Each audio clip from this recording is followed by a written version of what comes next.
আসলে নাম সবাইকে আমি বলতে পারি সবাইকে চিনেন, এই জন্য বললাম না। তবে সকলেই ইতিহাস জানেন। আমাদের ছোট ভাই জাহিদ বলেছেন যে আমরা হয়তো কখনো এই চক্রান্ত, অর্থাৎ এই যে একটা ফেরাউন নামে একটা শব্দ, ফেরাউনের চেয়ে না কঠিন জিনিস ছিল শেখ হাসিনা। কারোর মূল্যায়ন করতো না, কারো কিছু করতো না, সমাজের কষ্ট ছিল। তবে সে শুধু দেশটা ধ্বংস করেনি, প্রশাসনিক ভাবে সবাইকে ধ্বংস করে দিয়েছে, পুলিশ থেকে শুরু করে। এখন আমাদের যেটা খেয়াল রাখতে হবে, এদের প্রেতাত্মা অথবা এরাই কিন্তু এখনো অনেকেই আছে। শুধু আওয়ামী লীগেরও যারা চিহ্নিত সন্ত্রাসী তাদের সকলেই চিনেন, তারা কিন্তু বসে নেই। আর এই 16 বছরের যে চরিত্রগুলো খারাপ করে ফেলছে, পুলিশ থেকে শুরু করে সবারই, এরা কিন্তু দোষীরা আছে। এদের স্বভাব চরিত্র ভালো হতে একটু সময় লাগবে, আপনাদের সহযোগিতাও করতে হবে। তো ষড়যন্ত্রের গন্ধ কিন্তু প্রতি মুহূর্তে আমরা পাচ্ছি, যারা আমরা আপনাদের সকলের দায়িত্ব নিয়ে আছি। এরা কোনোভাবেই চাচ্ছে না যে বিএনপি ক্ষমতায় আসলে বিএনপির নেতা দেশনেত্রী বেগম খালেদা জিয়া, আল্লাহ তাআলা তাকে বাঁচিয়ে রেখেছেন, উনি কখনো কোনো অন্যায়কে প্রশ্রয় দেন না। তার এক্সাম্পল আপনারা নিজেরাই জানেন যে একটা মিথ্যে মামলায় 2 কোটি টাকার জন্য একটা মিথ্যে মামলা তৈরি করে তাকে অন্যায়ভাবে জেল দিল 5 বছর, হাইকোর্টে যাইলো, ওটা মাফ হবে, বাড়ায় করলো 10 বছর।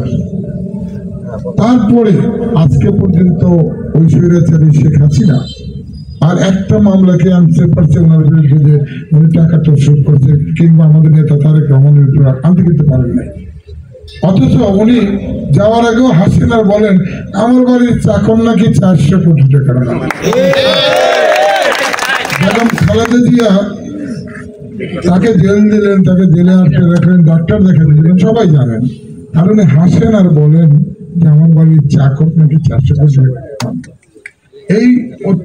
এইরকম একটা মানে নেতার ইয়ে পড়ে গেছিলাম সারা বাংলাদেশ। আল্লাহ তাআলা, আমি অনেক বিরোধী বলি যে বিজয় এসেছে, দ্বিতীয়বার স্বাধীনতা হয়তো আমরা পেয়েছি। আমি তো মুক্তিযুদ্ধের সাথে সরাসরি জড়িত ছিলাম, কিন্তু তারপরেও এই যে দ্বিতীয় যে মুক্তিযুদ্ধ, আমি এই ছাত্র জনতা প্রথম ছাত্রদেরকে শ্রদ্ধার সাথে স্মরণ করি, যারা শহীদ হয়েছে, যারা এখনো আহত। আল্লাহ তাআলা যেন শহীদদেরকে বেশ করেন এবং যারা আহত আছেন তাদের জন্য আল্লাহ খুব তাড়াতাড়ি সুস্বাস্থ্য দেন, আর সুস্থ করে দেন। কারণ আমরা এদেরকে ঠিক অনেকটা আবাবিল পাখির সাথে আমি তুলনা করি। আল্লাহ তাআলা আমাদের কোনো পথ ছিল না, কিন্তু এই জুলুম বা সরকারকে সরানোর জন্য, এত বাহিনীরা এইসব সরানোর জন্য এদেরকে পাঠিয়েছিল, যারা গুলি করলেও থামে না, গুলি করলেও থামে না। আপনারা দেখছেন 4 তারিখ থেকে আমি আমার মিল কিনতে গেলে ব্যবসাটা ধ্বংস করে দিতে আগে থেকে। আমার 15টা দিন, 15-16 দিন আমি এই সময়ে একজন নাইট গার্ডও আমি রাখতে পারিনি আমার মিলে, অর্থাৎ থাকতে দেওয়া হয়নি, ভয় থাকে নাই কেউ। এই ডিবি যায়, এই পুলিশ যায়, এই ওসি অমুক যায়, তমুক যায়, ওসি নিজেও যায়, সব রইলেও মন ছেলে 3টা গুলি করে দিল একদিন। এটা প্রতিদিনের ঘটনা ছিল। 5 তারিখেও ঠিক সেই নাটকটাই করেছে এখানকার ওসি সাহেব, সিরাজ সাহেব। কি প্রয়োজন ছিল? ধামরাইতে আমাদের ওই রকম কোনো মত ছিল? ছাত্রছাত্রীরা রাস্তায় বসতো, এসে কিছু মিছিল করতো, তারপর চলে যেত, তাই তো? তো কেউ একটা ইটা মানে একটা কারো ভাঙচুর করে নেয়, কারো কিচ্ছু করে নেয়। অথচ সকালবেলা উঠে উনি কি করলেন, ওনার একটা বাহিনী পাঠিয়ে দিলেন আমার পুরান বাড়িতে, শরীর পাখি কেউ থাকে না, সেখানে যে উনি গুলি করলেন। একটা আমার ছাত্র ভাইয়ের বউ তরকারি কিনতে গেছে, গরিব মানুষ, বাড়ির পাশে, প্রথম তার মাথায় গুলিটা লাগছে। এখন সে শেরগঞ্জনগর ওই যে নিউরো সায়েন্স হাসপাতালে এখন আছে, মাথায় যেহেতু গুলি। আর সর্বশেষ যে ছেলেটি মারা গেল, এই ছেলেটিও আমার এক বাস্তির ঘরের নাতি, অত্যন্ত ব্রিলিয়েন্ট ছেলে ছিল। আশুলিয়াতে আজিমুদ্দিন আমার কাজী, তার মেয়ের ঘরের ছেলে, অর্থাৎ ওর বাবার বাড়ি অরিজিনাল হলো সাটুরিয়াতে, বাড়ি করছে আমাদের টাইপপাড়াতে, সেটা প্রাইভেট কোম্পানিতে চাকরি করে। সর্বশেষ জীবন দিয়ে গেল ও আমাদের হার্ডিস হাই স্কুলের টিচার। তো এমনিভাবে সারা বাংলাদেশে আবু সাহেব সহ যারা শুরু হয়েছিল, এই যে বহু মানুষের এখনো সঠিক হিসাবটি আসেনি, আর পরে যেহেতু হিসাবটি রাখেনি, আমাদের শান্তিপ্রিয় ধামরাই ছিল।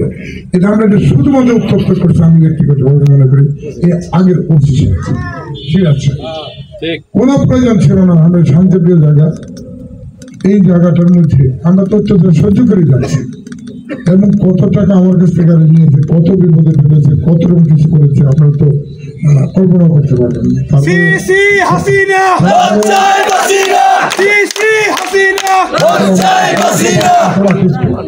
রাত হয়ে গেছে তো এখন একটা সময় মুক্তিযুদ্ধের আগের মুক্তিযুদ্ধে আমরা গালি দিতাম রাজাকার মানুষ, যদি ভালো মানুষ না হয়ে খারাপ মানুষ আমরা রাজা।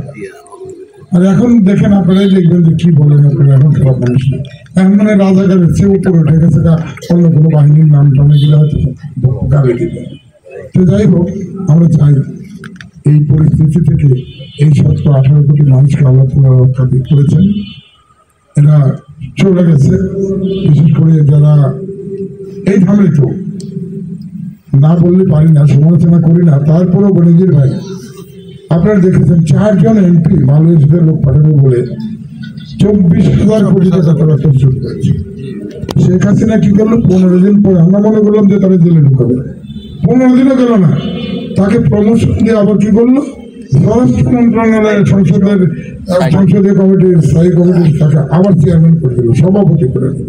তারপরে বুঝতে পারেন লিঙ্ক কোথা থেকে তার বাটে 8,000 কোটি টাকা। আজকের সম্মানিত স্বরাষ্ট্রমন্ত্রী যিনি দায়িত্ব নিয়েছেন ব্রিগেডিয়ার সাখাওয়াত হোসেন সাহেব, আমি 2 দিন ওনাকে শুনেছি টেলিভিশনে, উনি 2 দিন বলেছিলেন যে এই যে 24,000 কোটি টাকা দালিলিকভাবে প্রমাণিত 4 জন এমপি নিয়ে গেল, এটা তো কিছু হচ্ছে উনি বলেছেন আজকের অতএব মানে এদের যে দুষ্কর্ম অপকর্ম এটা আপনারা নিজেরাই বুঝেন।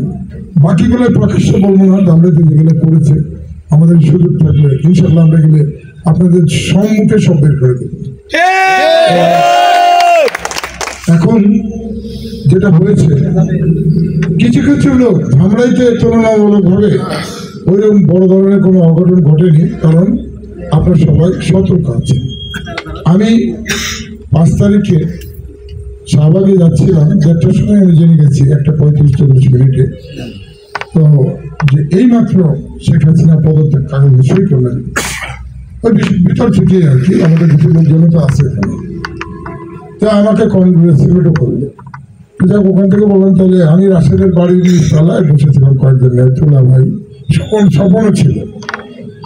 তো আমি বললাম যে পদত্যাগটা করছে তাহলে উঠো, আর দেরি করার দরকার নেই, 2টার সময় সেনাপ্রধানের ভাষণটা শুনে দেয়, 2টায় প্রথম উনি বললেন না, কিন্তু পরবর্তীতে আমরা 2টা থেকে 3টায় গেল আর দেরি করলাম না, চলো বাইরে বাইরে 2টা রিক্সা নিয়ে সবার চলে গেল। কিন্তু তখনও লোকজন বের হয় নাই, ওই ফাঁকা ফাঁকা রাস্তা সায়েন্স ল্যাবরেটরি এখানে সব মিলে 10-15 জন হইতে পারে, দেখছেন না। তো যাই হোক আমাদেরকে আর্মিরা যেতে দিল না ওই কাটাবনের কাছ থেকে, সরকার বললাম, ওদেরকে বললাম আমি ধামে চলে